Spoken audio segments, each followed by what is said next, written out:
In this video, I'm going to show how to create a 3D model from the basic thing. So I'm just going to open a new model here. And as we discussed in previous video how to create the grid system and number of stories, we are going to use that grid system again. So I'm going to use the built-in settings and click on OK. And I'm just going for uniform grid spacing, and I want to give number of grid lines in x direction as something around 5, and number of grid lines in y direction is 4, and spacing in x direction is 4 meters, and in y direction I want to give it as 3 meters. Okay, and the number of stories is I'm going to take it as something around 6, and typical story height I'm going to take it as 3.2 meters, and the bottom story height is 3 meters. Okay, and if you want to specify different height for the floors, different heights for the different floors, then you can click on custom story data and you can click on edit story data and you can give different heights here. Okay, so at present let us consider the similar stories. I'm going to give the typical story height as same here and click on OK. So here I'm going to create the properties again with the material sections. So in previous videos we have seen how to create the material and then we have created the properties. But in this video I'm going to generate the materials in the property panel. Okay, in the property window by using the property window. I'm just going for define and directly go for the section properties and select the frame sections.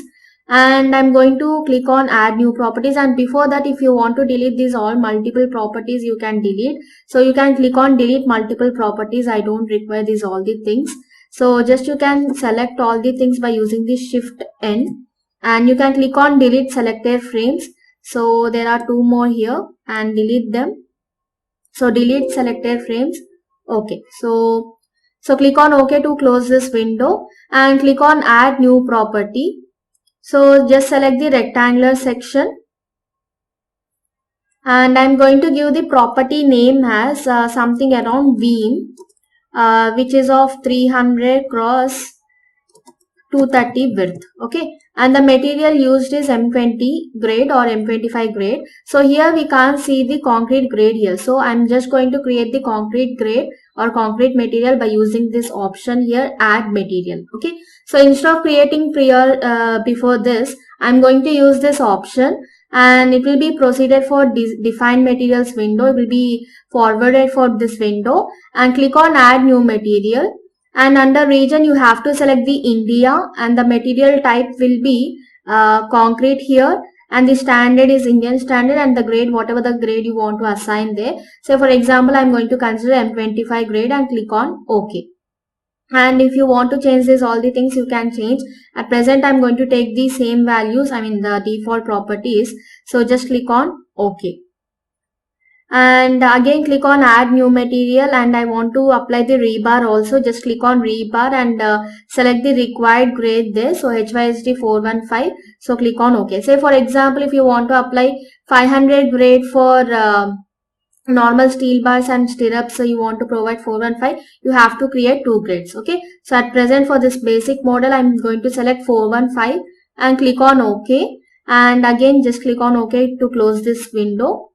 So we have created the required materials and click on OK to close this window again, and click on material option and select the M25 grade for the rectangular cross section. Okay, and we have to define the section dimensions. So dimensions are depth is 300 mm and width is 230 mm. Okay, and you can click on reinforcement option like modify or show rebar, and you can edit the reinforcement data here. So the design type is beam here, beam only, and cover to longitudinal rebar group. Okay, so whatever the cover you want to provide there.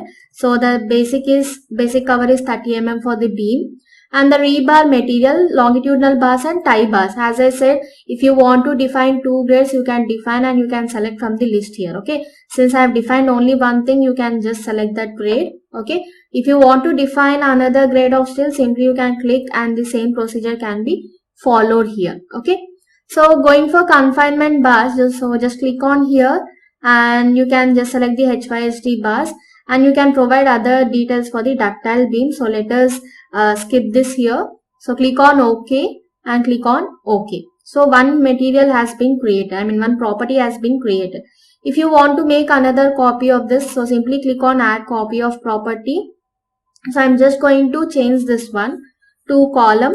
So column, let us take something like 450 cross 450, and the sections are 450 mm depth as well as width is also 450, and here we need to change the reinforcement to column design. Okay, so column, and longitudinal bars is HYSD and confinement bars is also HYSD 415. Since we have kept copy, all these properties will be repeated. In case if you are selecting the new property option, then we have to define each and everything. Okay, and the reinforcement configuration, whether you want to provide normal square type stirrups, then you can go for rectangular. Okay, if you want to provide spiral or like circular type, then you can choose the circular option here. Okay, and the confinement bars obviously will be ties. If you are selecting the circular, then you can choose either ties or the spirals here. Okay, so right now I'm going to choose the rectangular cross section, I mean rectangular reinforcement, and check or design. So reinforcement to be checked or reinforcement to be designed. So for this model I'm going to design, so let it be reinforcement to be designed, and longitudinal bars and confinement bar details has to be provided here. So clear cover for confinement bars, minimum cover is 40 mm. If you want to increase, you can increase according to the environment over there, the location of the structure. And number of bars along the 3 direction face and second direction face, you can just define the number of longitudinal bars you require, and the longitudinal bar size and area. Okay, so actually these things we can edit in designing also. So let it be like this and click on OK. Similarly, you can edit the confinement bars also. Okay, so after defining all these things, so click on OK and click on OK to close this window. And if you want to create another beam, say for example I want to provide intermediate beams, okay, with different cross section, so in that case I can go for another copy here, add copy of material, and the property name would be beam 230 cross 230. Okay, so let it be 230 cross 230, and the section dimensions are depth is also 230, width is also 230. We have to change the reinforcement again to beam. Okay, so since we have kept the copy of beam, the properties will be same here. So let us click on OK and OK here.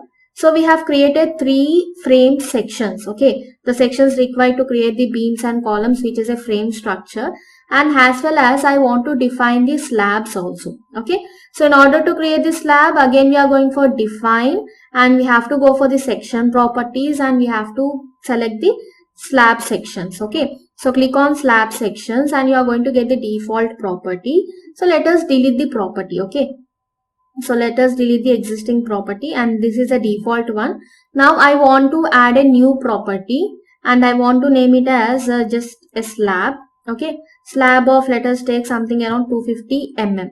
Okay, and the slab material is M25, and if you want to provide different grade for the slab, you can click on this option and you can recreate the concrete material over there. And the property type is slab, and the thickness I'm going to consider is 250 mm. And here make sure that the modeling type is shell thin. Okay, for slabs we are going to use this option. Okay, and just click on OK and click on OK to close this window. Now there is already an existing grid layer, I mean grid system is there. Now we have to define the beams, columns and slabs for this. So make sure that you are working, I mean you are going to assign the beams and columns for all the stories. Okay, so make sure that you are selecting the similar stories option here. So click on this and just go for similar stories option. And now I want to provide the beams, columns as well as slabs. Okay, so in order to do that, just go for draw, and you can go for draw beam or column, and you can just select the quick draw beams or quick draw columns here. Okay, so same these options are available at left side also. You can just choose the icons here, anything is okay. So I'm just going for draw beam or column, and just I'm going to select quick draw beams. And you have to be careful with the selection of this property bar here. Okay, and whatever property you need to assign for the beam. So the property I'm going to assign for external beam is 300 by 230. Okay, Now simply you can just highlight like this. Okay, if you want to define the external beams, so simply you can just highlight, or you can use control to hold the all the different sections. Okay, right now I have used drag and drop method here. And similarly I want to provide internal beams. Okay, so let us take these as beam 300 by 230 only. So just select this one. You can hold control button and select the multiple objects like this, or else you can just drag it like this. Okay, now I want to provide intermediate or like another section beams here. For intermediate beams I'm going for beams 230 by 230 and just select this grid lines, and automatically the beams will be placed on those grid lines. Okay, you can see that beams has been placed for all the stories here except the base floor. So since I want to make it open, and for all the other floors I want to define the beams over there. Okay, the next thing is I want to draw the column. So just go for draw beams or column and just go for quick draw columns, and make sure that you are selecting the correct property there, that is column 450 by 450. So let us consider all columns are same for this model, and just you can apply the columns for all the grid intersections. Okay, and the next thing is I want to provide the slab. So in order to provide the slab, just go for draw, and you can go for draw floor or wall objects. Either manually you can draw as I explained in other videos, okay, or else you can go for quick draw floor. So this will be applied only when the grid system is available. If grid system is off, we can't work on this. So how to turn off the grid? You can go for Control D. So just you can give the command as Control plus D. So Control D to turn off the grid system. Okay, or else you can just go for view and you can turn off the grid here. Okay, set grid system visibility. Control D is the shortcut key. Okay, so let us apply the slab. Now you can see that the outline has been slightly highlighted. Okay, now just click on that and automatically we are able to create the slabs like this. Okay, so you can provide number of slabs over there. So in this way we have created the framed structure and the floors also. And the next one, so let me undo this.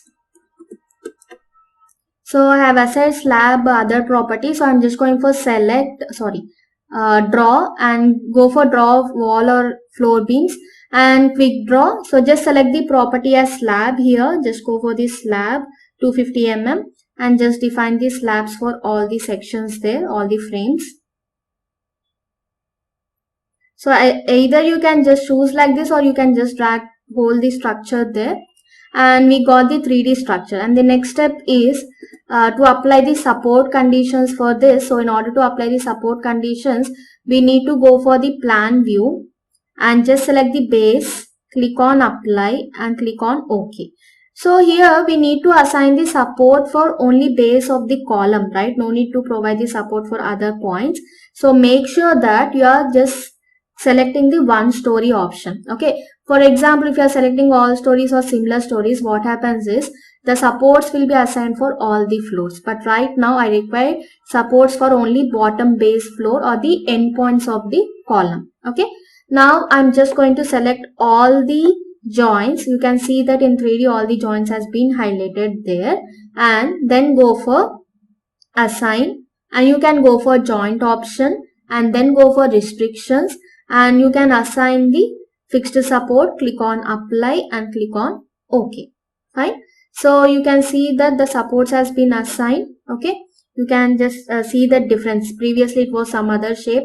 After assigning the supports, it has been changed to this one. Okay, so, and one more thing, if you want to get the render view, of course we can see the 3D solid view in the current window here, that is 3D window. So in order to see the 3D, you can simply go for extruded view, and you can see the 3D transparent view here.